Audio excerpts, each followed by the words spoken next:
Muaz, Ya saya. semalam aku ada beli udang. Ui, akan nak masak apa tu? Okey, aku nak buat udang sambal santan. Ui, macam sedap je. Macam mana nak buat dia? Lain sikit lah. Lepas tu kita tabur daun kunyit. Wah, menarik.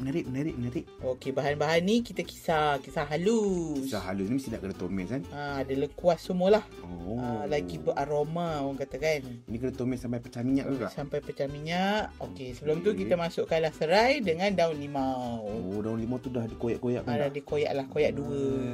Kalau nak lagi boleh hira-hira lah. Tapi aku malas lah. Betul lah, leceh.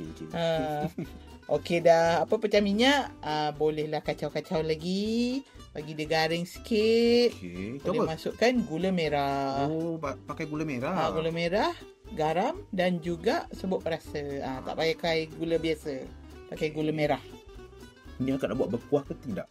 Kan bersantan. Ni santan. Tapi santan dia tak banyak lah. Tapi masukkan juga air dan kita kacau lagi. Ui, sedapnya kak kalau makan. Bagi dia mereneh. Nasi putih. Mereneh. Ni udangnya besar-besar. Udah besar-besar. Wow. Murah semalam beli. Ada sale lah ni. Ada sale. Itulah kita makan mewah sikit. Memang layan asyik. Udah masak ni nampaknya. Benda nak tahu daun kunyit ni. Merah-merahan. Sabar. Okey. Ni dia. Udah sampai masanya. Mari dah kita masukkan daun kunyit. Mestilah sedia campur padas masam sikit. Dah masam, racik halus-halus daun kunyit tu. Lagilah menyelerakan. Wow, ini makan nasi putih pun bertambah-tambah ni kak. Makan nasi putih je. Tak payah fancy-fancy. Betul.